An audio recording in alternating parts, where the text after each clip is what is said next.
નમસ્કાર મિત્રો, આજે અગત્યના દાખલાની આપણે ચર્ચા કરીશું. પ્રકરણ નંબર 4, રાસાયણિક ગતિકી. અગાઉ આપણે પ્રક્રિયા ક્રમ જ્યારે પણ આપણે લખવાનો હતો ત્યારે XY તરીકે આપણે સાંદ્રતાની ઘાતમાં લખતા હતા મિત્રો. પરંતુ એ પ્રક્રિયાનો ક્રમ કઈ રીતે નક્કી કરવો, શોધવો, એ આપણે આજે આ દાખલાની ચર્ચા કરીશું.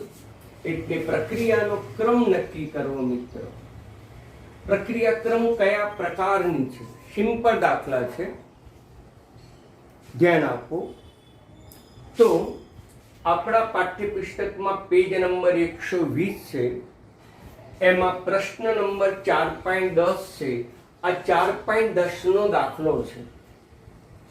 4.10 નો દાખલો એક્ઝામ્પલ છે, ધ્યાન આપો કે A અને B વચ્ચેની પ્રક્રિયામાં પ્રારંભિક પ્રક્રિયાનો વેગ અહીંયા R0 લીધો છે. વેગ A અને B ની જુદી જુદી સાંદ્રતાએ માપવામાં આવ્યો અને નીચે મુજબ કોષ્ટકમાં દર્શાવવામાં આવ્યું. તો પછી A અને B ના સંદર્ભમાં પ્રક્રિયાનો ક્રમ શું થશે? A અને B ના સંદર્ભમાં પ્રક્રિયાનો ક્રમ નક્કી કરવાનો છે મિત્રો. આ બરાબર ધ્યાનમાં રાખો. ટૂંકમાં આટલી માહિતી તમને દાખલામાં આપી દે છે. વિવિધ પ્રયોગોની સાંદ્રતા અને તે વખતે પ્રક્રિયાનો વેગ કેટલો એ તમને આપી દેવામાં આવે છે. ત્યાર પછી એ પ્રક્રિયકોના સંદર્ભમાં આપણે પ્રક્રિયાનો ક્રમ નક્કી કરવાનો છે. તો મિત્રો અહીંયા A અને B વચ્ચે પ્રક્રિયા થાય છે. A અને B વચ્ચે પ્રક્રિયા થાય છે. નિપજો ગમે તે બને એની સાથે સંબંધ નથી. કારણ કે વિકલન વેગ નિયમ કે વેગ સમીકરણ એ માત્ર ને માત્ર પ્રક્રિયકોની સાંદ્રતા ઉપર આધાર રાખે છે. એટલે A ની સાંદ્રતા અને B ની સાંદ્રતા ઉપર આધાર રાખે. બરાબરનું ચિહ્ન કેમ મૂક્યું? કે વેગ અચળાંક કે મૂક્યો એટલા માટે. કારણ કે કોઈ પણ રાસાયણિક પ્રક્રિયાનો વેગ એ પ્રક્રિયકોની સાંદ્રતાના સમપ્રમાણમાં, અહીંયા પ્રક્રિયકો A અને B છે તેની સાંદ્રતાના સમપ્રમાણ, પણ એની ઉપર x અને y ઘાત લખવામાં આવે છે. આ x અને y ઘાત એ A ના સંદર્ભમાં પ્રક્રિયાનો ક્રમ થયો, આ B ના સંદર્ભમાં પ્રક્રિયાનો ક્રમ. એટલે પહેલા તો આપણે વેગ સમીકરણ, વિકલન વેગ નિયમ લખતા આવડવું જોઈએ. કોઈ પણ સમીકરણ હોય તો વેગ વિકલન નિયમ સમીકરણ તમને આવડવું જોઈએ. વેગ બરાબર કે a⁴x b⁴y આ લખવાનું. તો અહીંયા પણ મેં સૌ પ્રથમ પ્રક્રિયાનું વેગ સમીકરણ લખી નાખ્યું. કેટલા પદાર્થો હતા? 2. A ના સંદર્ભમાં પ્રક્રિયાનો ક્રમ x, B ના સંદર્ભમાં પ્રક્રિયાનો ક્રમ y. આમ તમને કોઈ પણ પ્રક્રિયાનો વેગ સમીકરણ લખતા આવડવું જોઈએ. સિમ્પલ છે.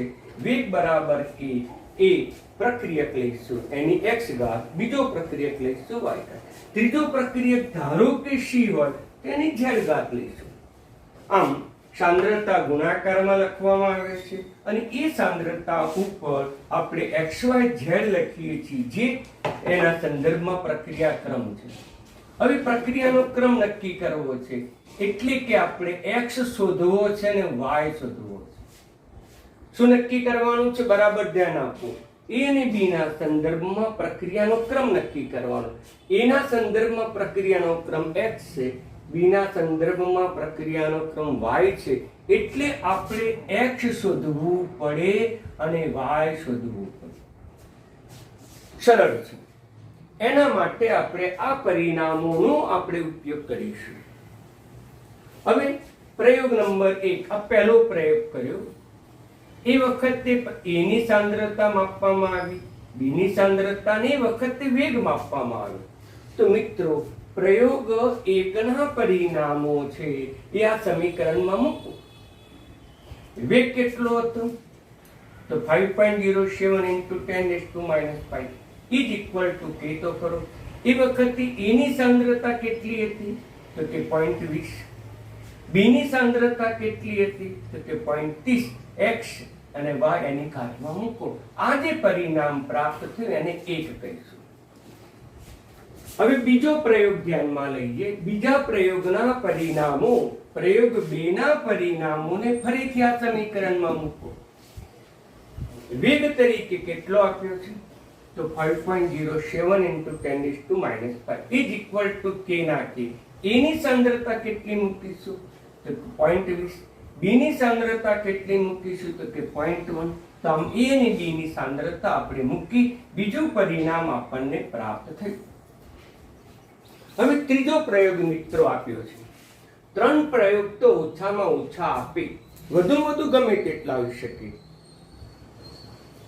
નેક્સ્ટ દાખલો એ આપણે ચર્ચા કરીશું, પણ 3 તો આપે.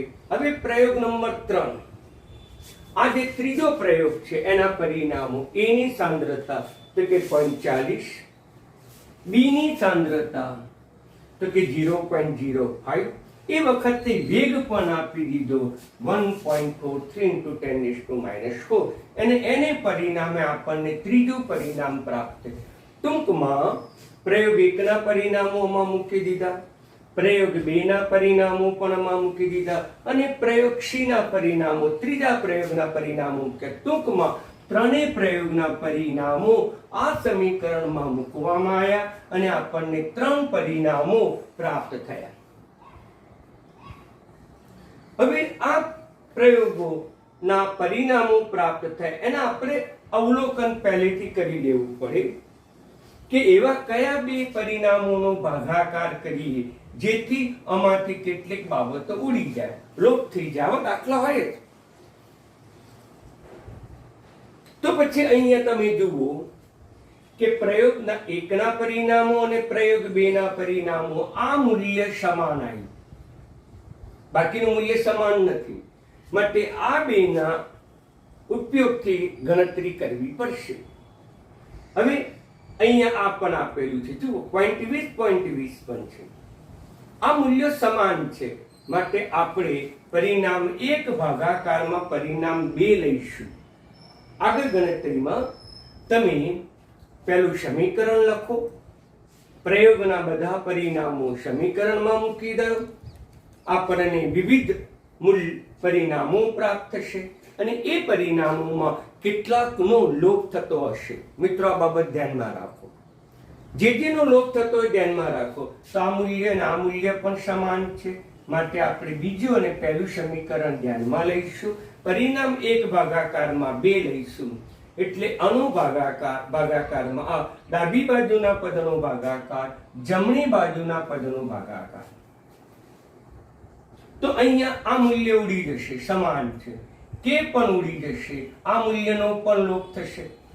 મિત્રોની જગ્યાએ 1 મૂકીશ, આનો લોપ થશે અને આપણને ખબર છે કે આનું જો તમે સાદુરૂપ તમે આપો, દશાંશ ચિહ્ન કાઢી નાખો, 30/10 શૂન્ય 3 ભાગાકારમાં એટલે 3 ની વાયગા થશે મિત્રો. આમ સાદુરૂપ તમને આવડે મિત્રો, તો અહીંયા 3 ભાગાકારમાં 1 ની વાયઘાત, આધાર અલગ હતો, ઘાત સમાન હતી, ઘાત વાય લીધી. પરંતુ આપણને ખબર છે કે કોઈ પણની એક કિંમત, કોઈ પણની શૂન્ય ઘાત લો મિત્રો તો 1 પ્રાપ્ત થાય. x⁻0 તમે ઘણું બધું શીખીએ છો તો પણ 1 થાય. હવે અહીં આપણે y ની કિંમત લેવાની છે મિત્રો, એનો આધાર કેટલો છે? 3. તો પછી આપણે આધાર તરીકે 3 લઈને શૂન્ય ઘાત મૂકીએ તો મિત્રો આની કિંમત કેટલી થાય? તો આની કિંમત 1 જ થાય. માટે 1 ની જગ્યાએ 3⁻0 મૂકી શકાય, 3 ની શૂન્ય ઘાત મૂકી શકાય મિત્રો. તો પછી આપણે આ સરખાવો, આધાર સરખો છે તો ઘાતાંક પણ સમાન થાય, તો y બરાબર 0 થશે મિત્રો. તો y બરાબર 0 થશે, તેથી b ના સંદર્ભમાં પ્રક્રિયાક્રમ 0 થશે.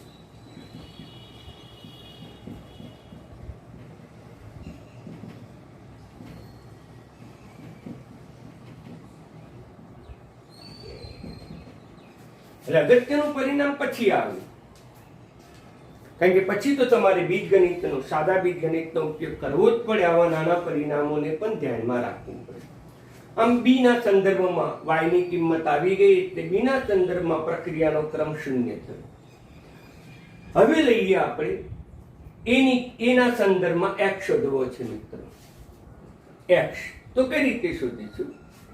તો પછી આપણે પરિણામ 3 અને પરિણામ 1, આ પરિણામ 3 અને પરિણામ 1 એ બંનેનો ભાગાકાર કરીશું. એ બંનેનો ભાગાકાર કરીશું. મિત્રો ધ્યાન આપો, કારણ કે આ જે x નું મૂલ્ય અને આ x નું મૂલ્ય સરળતાથી ઉડે છે એટલા માટે. તો પછી પરિણામ 3 અને પરિણામ 1 નો ભાગાકાર કરીએ. તો પછી પહેલા પરિણામ 3 નું ડાબી બાજુનું પદ મૂક્યું, આનું પણ ડાબી બાજુનું પદ ભાગાકારમાં મૂક્યું, આનું જમણી બાજુનું પદ પણ મૂક્યું, આનું પણ જમણી બાજુનું પદ આપણે મૂકી દીધું. હવે આપણે સાદુરૂપ આપીએ. અહીંયા મિત્રો 10⁵ છે, અહીંયા 10⁻⁴ છે. તેથી આનું જો સાદુરૂપ આપો તો અહીંયા ગુણાકારમાં 10 થઈ જાય, 10⁻1 થાય. એ મિત્રો તમને ખ્યાલ જ છે કે 10⁻⁵ ને ઉપર લઈ જાવ એટલે +5 થાય. એટલે આ બેનો લોપ થઈને 10⁻1 બનશે. એટલે 10 વડે ગુણીને 14.3 ભાગાકારમાં 5.07. હવે અહીંયા k નો લોપ થઈ જશે મિત્રો. દશાંશ ચિહ્ન કાઢી નાખીએ. 40 ભાગાકારમાં 20, 20 એટલે 004 ભાગાકારમાં 2. આ તો સાદું બીજગણિત છે. એ જ પ્રમાણે અહીંયા પણ 0.05 ભાગાકારમાં 30 એની y ઘાત. આધાર સરખો છે, આધાર સામાન્ય લેતા. પણ મિત્રો આપણને ખબર છે y બરાબર 0 છે, અગાઉ શોધી દીધું છે. અહીંયા થોડો દાખલો અઘરો બનશે પણ સમજજો.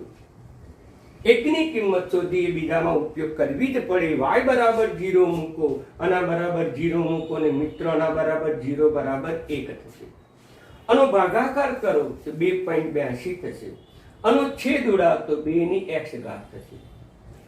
મિત્રો હવે ઘાત ઉપર જ્યારે પણ અજ્ઞાત કિંમત હોય, શોધવાની હોય, ત્યારે log કિંમત લેવી પડે. તો મિત્રો આપણે log લેવો પડશે. તેથી log 2x બરાબર log 2.82. તો પછી આમાં x આગળ આવશે ઘાતાંકના નિયમ મુજબ. x * log 2 બરાબર log 2.28. હવે આ log આ બાજુ લઈ જાવ તો મિત્રો ભાગાકારમાં આવશે. log 2.82 ભાગાકારમાં log 2.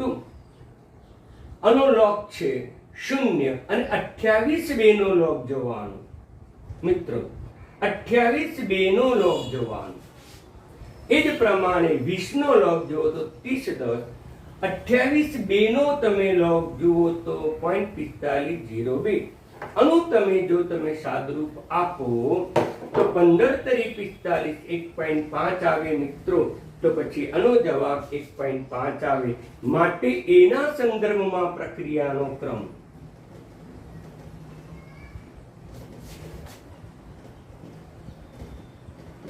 પ્રક્રિયા ક્રમ બરાબર 1.5.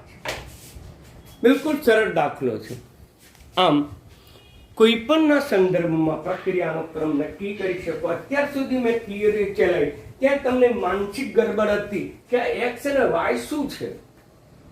પણ મિત્રો આપણે જ્યારે વેગ સમીકરણ લખવું હોય, વેગ નિયમ લખવો હોય, વેગનું પરિણામ લખવું હોય કે સમીકરણ લખવું હોય તો આ જ રીતે લખવાનું. પ્રક્રિયકોની સાંદ્રતા કાટખૂણ્યા કૌંસમાં એની ઉપર x અને y ઘાત કરી નાખો.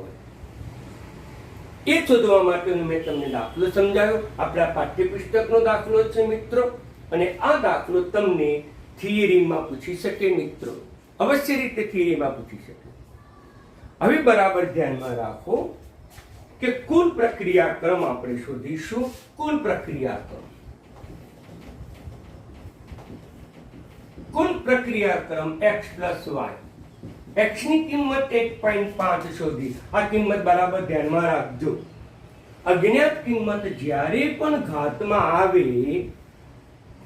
ત્યારે તમારે એ કિંમત શોધવા માટે ફરજિયાત log લેવો પડે. અને logના નિયમ મુજબ જે ઘાત છે એ આગળ ગુણાકારમાં આવી જાય. બે logના પરિણામોનો ભાગાકાર કરો એટલે જવાબ આવી જાય. મિત્રો બહુ જ ઇમ્પોર્ટન્ટ દાખલો હતો એટલે મેં તમને ગણાવ્યો. તો પછી 0 થશે, x ના સંદર્ભમાં 1.5, y ના સંદર્ભમાં 0 એટલે 1.5 થશે મિત્રો. કુલ પ્રક્રિયાક્રમ 1.5 થશે. હવે આ દાખલો કઈ રીતે પૂછે? એ પણ બીજી રીતે પૂછે. સાબિત કરો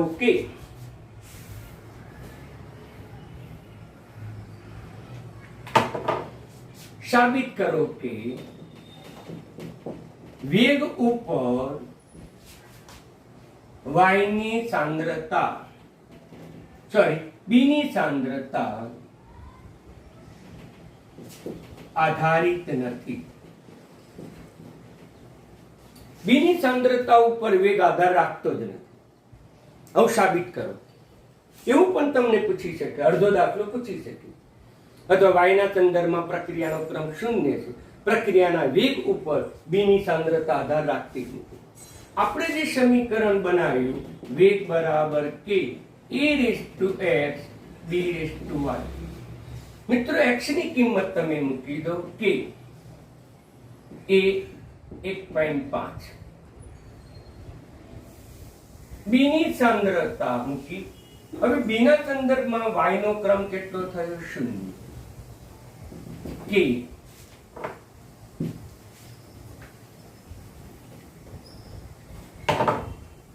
a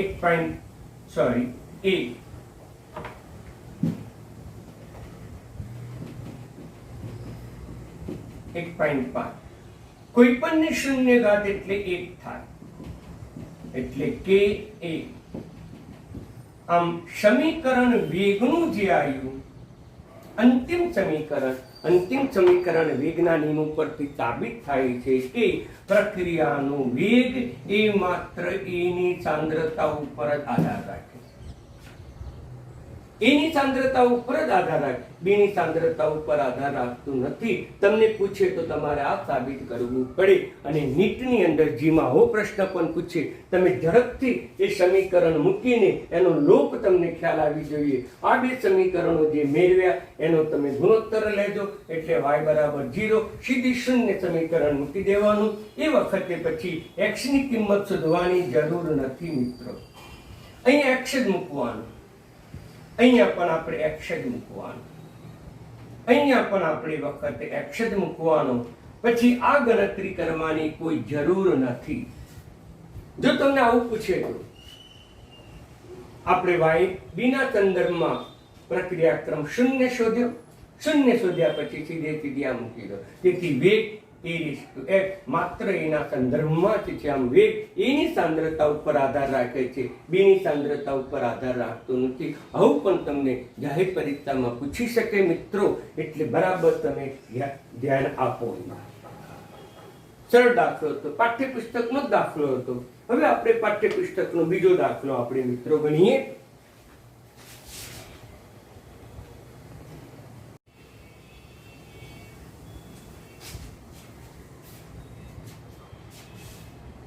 પેજ નંબર 120 પાઠ્યપુસ્તકનું, અને એનો પ્રશ્ન નંબર 4.11 છે મિત્રો. તો એ દાખલાની આપણે ગણતરી કરીશું. અહીંયા થોડી બાબત ધ્યાનમાં રાખો કે આપણને પ્રક્રિયા આપી છે 2a + b = c + d. અહીંયા પ્રક્રિયાનો વેગ જે આપ્યો છે એ પ્રક્રિયાનો પ્રારંભિક વેગ d ના સંદર્ભમાં આપ્યો છે, નિપજોના સંદર્ભમાં આપ્યો છે. એટલે આપણે પ્રક્રિયા વેગ લખી શકાય. એના સંદર્ભમાં જો લખવો હોય તો dA/dt - 1/2. જો આપણે b ના સંદર્ભમાં લખવો હોય તો dB/dt, યાની કે b ની સાંદ્રતામાં થતો ફેરફાર ભાગાકારમાં સમય, પરંતુ b ની સાંદ્રતા ઘટે એટલે આપણે આગળ માઇનસ ચિહ્ન મૂકવું પડે. ધ્યાન આપો. આમ વેગ બરાબર સાંદ્રતા ભાગાકારમાં સમય. હવે c ના સંદર્ભમાં તો c ની સાંદ્રતામાં થતો ફેરફાર એટલે આપણે d તરીકે લખીએ છીએ મિત્રો. આમ ફેરફાર, આ સાંદ્રતા c ફેરફાર અને સમય t એનો ફેરફાર પણ d, આપણે સ્મોલ d લખીએ, ત્વરિત વેગ લખીએ છીએ માત્ર. હવે d ના સંદર્ભમાં લખીએ તો dt, પરંતુ આ પ્લસ થશે, આ બી માઇનસ થશે. આ પ્રક્રિયા વેગ લખવાના વિવિધ પરિણામો થયા, વિવિધ સ્વરૂપો થયા. આ મોલ જે છે એ મોલ એ એના ઘાતમાં આવે એ તો તમને ખ્યાલ છે.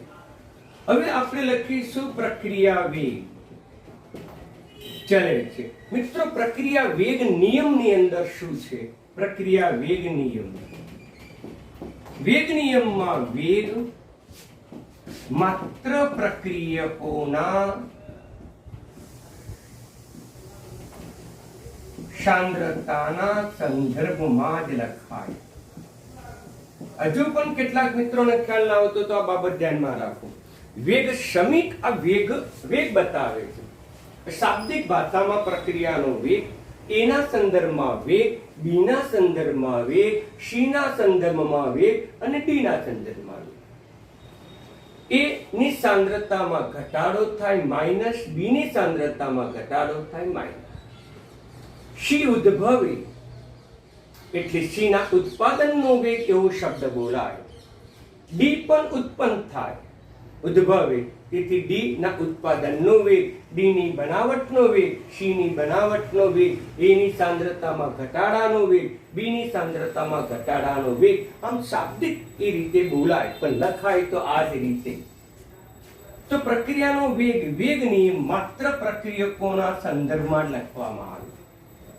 પ્રક્રિયકો કયા છે મિત્રો? તો એ છે અને બી છે.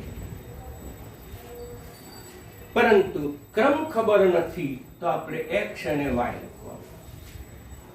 અને એ વખતે મોલ આપ્યા હોય તો મોલના સંદર્ભમાં પ્રક્રિયા ક્રમને કોઈ સંબંધ જ નથી. આમ પ્રક્રિયા ક્રમ અને મોલ વચ્ચે કોઈ સંબંધ નથી. હા, વેગ લખો,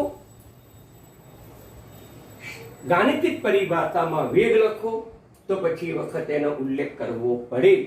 આમ પ્રક્રિયાનો વેગ એ પ્રક્રિયકોના સંદર્ભમાં જ દર્શાવવામાં આવે છે.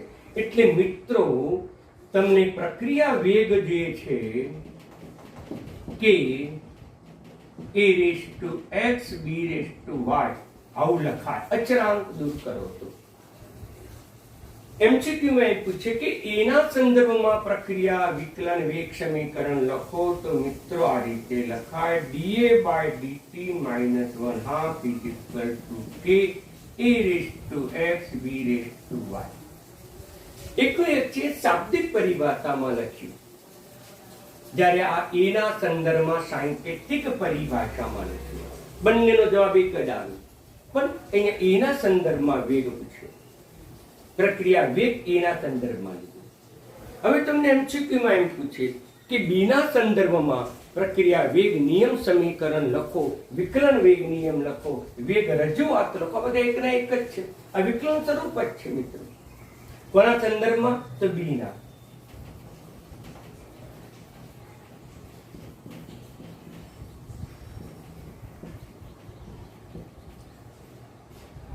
આ એ સાચું શાબ્દિકમાં, એના સંદર્ભમાં. તો આ મિત્રો બીના સંદર્ભમાં.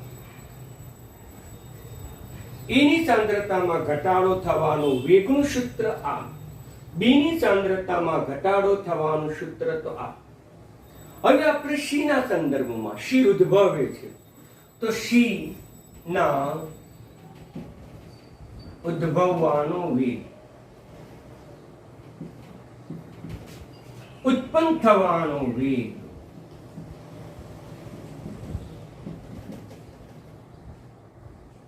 બનાવટનો વેગ, ઉદ્ભવવાનો વેગ, ઉત્પન્ન થવાનો વેગ, બનાવટનો વેગ, નિયમ લખો. તો મિત્રો આનો આજ થશે. અહીંયા પ્રક્રિયાનો વેગ હતો, એ પ્રક્રિયાનો વેગ હવે કોના સંદર્ભમાં બતાવીશું? તો સી ના સંદર્ભમાં બતાવીશું.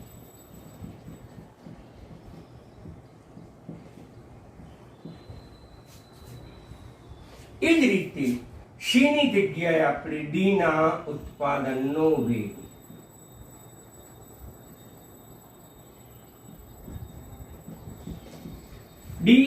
બને છે એટલે ડીની બનાવટનો વેગ વિવિધ શબ્દો પૂછી શકે. તો ઉત્પાદનનો વેગ, બનાવટનો વેગ, નિયમ લખો. નિયમ શબ્દમાં નહીં, સાંકેતિક પરિભાષામાં ગણિત પણ નિયમનું એક સ્વરૂપ છે. એટલે લખીશું d d by d t is equal to કે a raised to x b raised to y. મિત્રો તો વેગ પ્રક્રિયાના વેગ શબ્દમાં આ રીતે લખાય, એના સંદર્ભમાં આ રીતે લખાય, બીના સંદર્ભમાં આ રીતે લખાય, સીના સંદર્ભમાં આ રીતે લખાય, ડીના સંદર્ભમાં મિત્રો આ રીતે લખાય. આ બધા જ આ પ્રક્રિયાના વેગ નિયમો છે. આ ચારે ચાર, 5 1 2 3 4 અને 5 5 એ વિકલ સમીકરણ છે. આ સમીકરણનું વિકલ વેગ સમીકરણ છે. બરાબર સમજી લેજો. આ શાબ્દિક ભાષામાં છે વેગ. આ એના સંદર્ભમાં પૂછ્યો, આ બીના સંદર્ભમાં, આ સીના સંદર્ભમાં, આ ડીના સંદર્ભમાં મૂક્યો. આમ કયા સંદર્ભમાં આપ્યો છે એની સાપેક્ષે આપણે વેગ નિયમ વિકલન વેગ સમીકરણ લખવું પડે મિત્રો. તો અહીંયા ડીના ઉત્પાદન છે, ડીની બનાવટનો પ્રારંભિક વેગ છે, તો આપણે એના સંદર્ભમાં લખવો પડે મિત્રો. એટલે આપણે એના સંદર્ભમાં વેગ સમીકરણ લખવું પડે. બહુ અગત્યના MCQ હતા મિત્રો, બહુ અગત્યની સમજૂતી આપી. તમારે આ બાબત બરાબર ધ્યાનમાં રાખવી પડે. એટલે આપણું સમીકરણ આ હતું. કોના સંદર્ભમાં આપ્યું છે? ડીની બનાવટનો વેગ. તો પછી પહેલા તો વેગ નિયમ લખવો પડે. વેગ નિયમ ન લખવો હોય તો વિકલન વેગ સમીકરણ પણ કહી શકાય. બંનેનો અર્થ એક જ છે મિત્રો.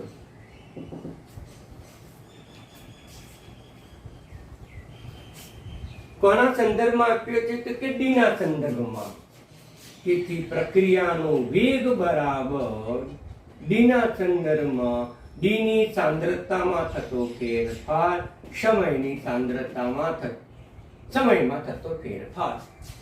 પણ સાંદ્રતા તો એના સંદર્ભમાં જ, પ્રક્રિયકોના સંદર્ભમાં જ લખાય મિત્રો. આ આપણું સમીકરણ હતું. એને વિકલન વેગ સમીકરણ કે વેગ નિયમ પણ કહેવામાં આવે. મિત્ર વિકલનનું એક સ્વરૂપ જેવું જ લાગે છે. તમે વિકલ સમીકરણ કઈ રીતે લખો છો? dy બાય dx બરાબર x² વત્તા 2x પ્લસ 1. આ વિકલ સમીકરણ નથી?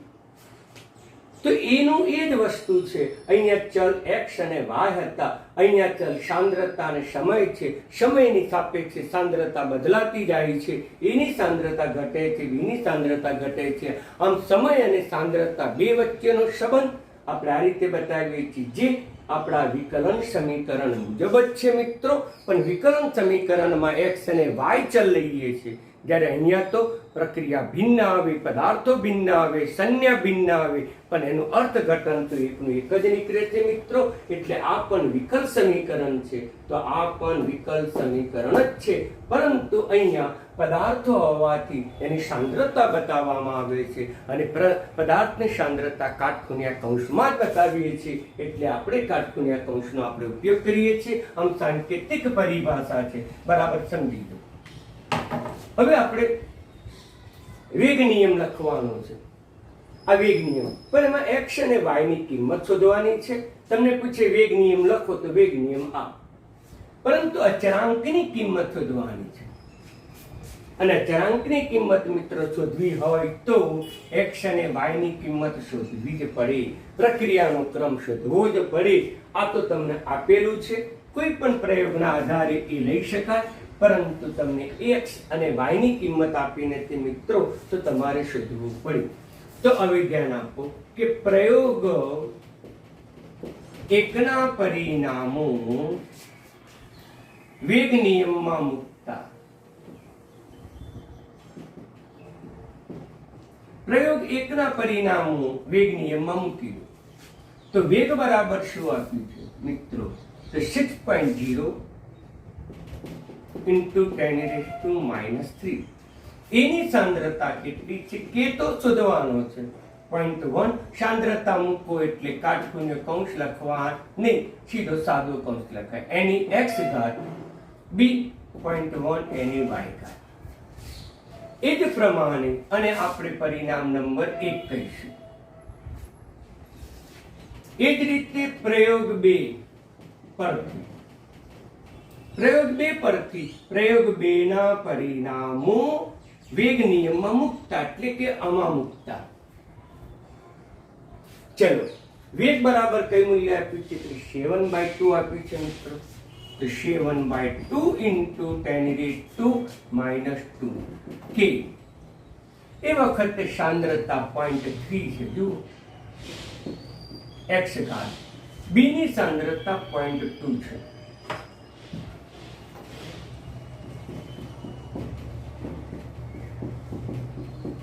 અને સમીકરણ નંબર 2 કહીશું. ઓકે, હવે પ્રયોગ 3 પરથી. પ્રયોગ 3 ના પરિણામો આ સમીકરણમાં મૂકો. એ વખતે વેગ કેટલો આપ્યો છે? 2.88 ગુણાકારમાં 10⁻⁻1 ઇઝ ઇક્વલ ટુ k શોધવાનો છે. એની સાંદ્રતા પ્રયોગ 3 માં 0.3 આપી દીધું છે રેઝ ટુ x, અને સાંદ્રતા તમને 0.4 છે. આ ત્રીજું સમીકરણ.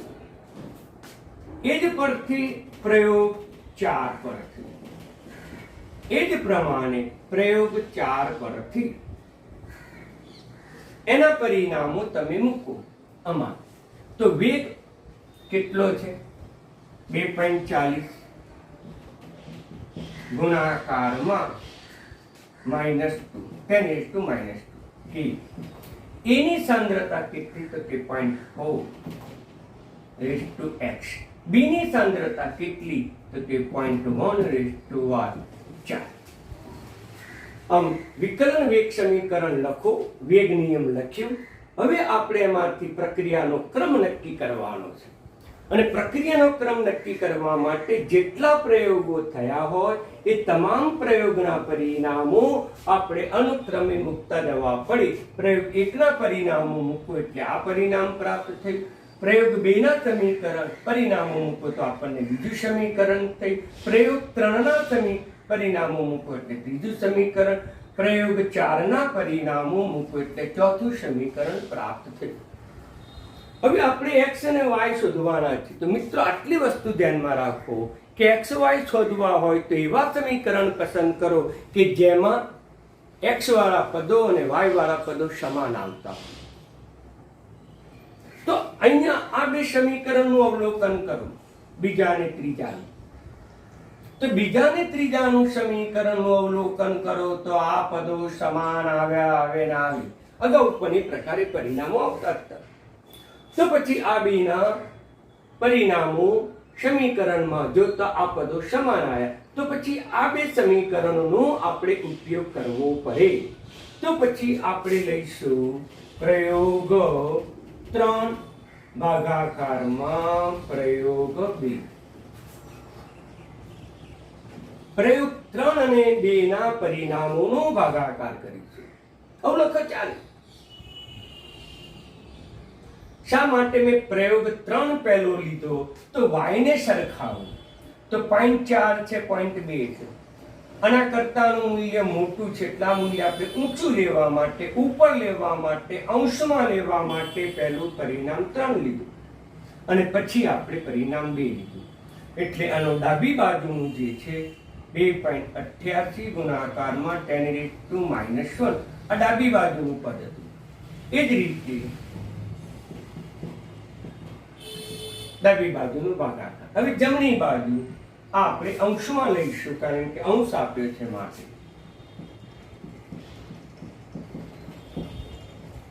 આપણે છેદમાં લઈશું 0.2. મિત્રો મળી ગયું. તો હવે આ પરિણામોનો લોપ થઈ જશે, x પદ નીકળી ગયું, માત્ર y પદ જ રહ્યું, અજ્ઞાત કિંમત y રહ્યું. હવે આની આપણે કિંમત શોધીએ.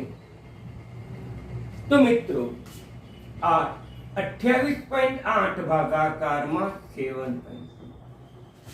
4 ભાગાકારમાં 2 ભાગ અનુસાદરૂપ અનુ તમે સાદરૂપ આપો એટલે 10 ની ઘાત થશે, 10 ની 1 ઘાત થશે અને 10 વડે ગુણ 28.1 7.2 થશે મિત્રો.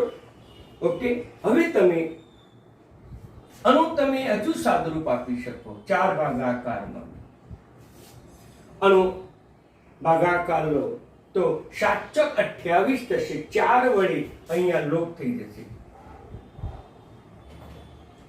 એટલે 4 બરાબર 2 આધારની કિંમત શોધવી હોય તો 4 ને પણ 2 નો આધાર બનાવવો પડે. 4 છે ને 2 નો આધાર બનાવો તો 2 તો અહીંયા 2y થશે. તેથી આધાર સરખાવો તો આના આધારે y બરાબર 2 થશે. મિત્રો કેટલો સિમ્પલ દાખલા છે, તમે વિચારી શકો છો. રકમ મોટી લાગે પણ દાખલો તમને સરળ લાગશે. તો મિત્રો અહીંયા y બરાબર 2 થશે સીધો. હવે આપણે x ની કિંમત શોધવી છે તો પછી એવા પરિણામો લો કે જેમાં y સમાન આવતા હોય. મિત્રો આની જરા નજર કરો તો y મૂલ્ય સમાન આવે છે. માટે હવે આપણે સમીકરણ 4 અને સમીકરણ 1 નો ઉપયોગ કરીશું. સમીકરણ 4 અને સમીકરણ 1 નો આપણે ઉપયોગ કરીને કિંમત શોધી શકીશું. તો આપણે અહીંયા પ્રયોગ 4 ના પરિણામો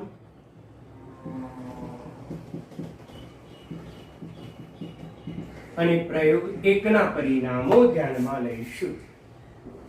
4 ના પરિણામો જુઓ. 2.40 ગુણાકારમાં 10⁻² ભાગાકારમાં આ પદ આવશે 6.0 into 10⁻³ કે 4 ના જમણી બાજુનું પરિણામ છે કે 0.4x 0.1y. પ્રયોગ 1 નું ડાબી બાજુનું પરિણામ આ છે કે 0.1x 0.1y. મિત્રોમાં x નો લોપ કર્યો આ બેના ભાગાકારથી, આ બેના ભાગાકારથી y નો લોપ થઈ જાય છે. હવે તમે એનો ભાગાકાર કરો તો 24 ભાગાકારમાં 6 સાદુરૂપ આપ્યું છે કે ઉડી જશે મિત્રો. એટલે 4 ભાગાકારમાં 1 ની x ઘાત થશે. અનુ તમે સાદુરૂપ આપો એટલે 6 ચોક 24, અહીંયા 2x મિત્રો. તો પછી આપણને x ની કિંમત કેટલી આપણને પ્રાપ્ત થશે બરાબર ધ્યાનમાં રાખો.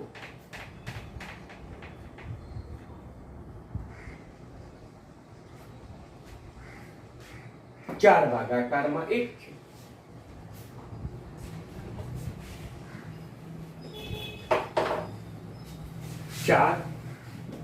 4 ભાગાકારમાં x. મિત્રો મારી ભૂલ હતી, સુધારી દીધી. 4 થશે 6 ચોક 24, 4 ની x ઘાત. આધાર સરખો છે મિત્રો એટલે આપણે આ રીતે લખી શકીએ 4 ની 1 ઘાત 4 ની x ઘાત. તેથી અનુ જો તમે સાદુરૂપ આપી દો તો x બરાબર 1 થશે. માટે એના સંદર્ભમાં પ્રક્રિયાનો ક્રમ 1 થશે, જ્યારે બી ના સંદર્ભમાં પ્રક્રિયાનો ક્રમ 2 થશે. Clear concept? તો આ સરળ દાખલો હતો. પ્રયોગના પરિણામો વિકલ્પ સમીકરણમાં મૂકો, પરિણામો પ્રાપ્ત થશે. પરિણામોનું અવલોકન કરો તો કેટલાક પદો સામાન્ય આવશે, આનો લોપ થઈ જશે. અહીંયા આ પદો સામાન્ય આવ્યો, એનો લોપ થયો. માટે આના સમીકરણોને આધારે y શોધ્યો, આ સમીકરણોને આધારે આપણે x શોધ્યું. હવે વેગ અચળાંક શોધવાનો છે મિત્રો. વેગ અચળાંક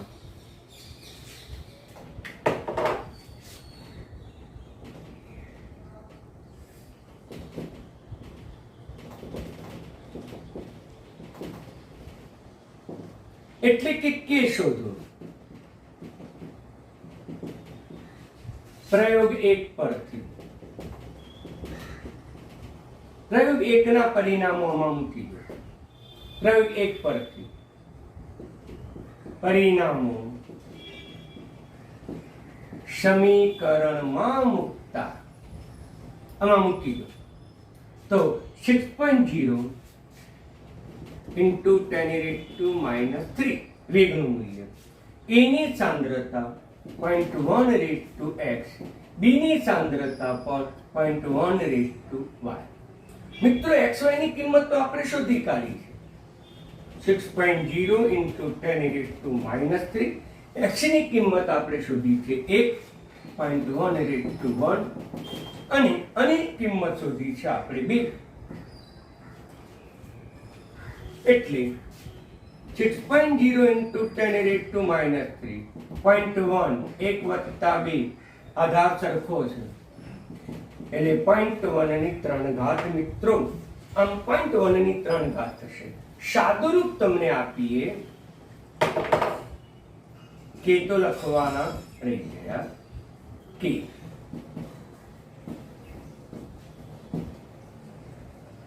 6.0 ઇન્ટુ 10⁻³ કે એક ભાગાકારમાં 10 એની 3 ઘાત થશે. મિત્રો એક ભાગાકારમાં એની 3 ઘાત આપણને થશે.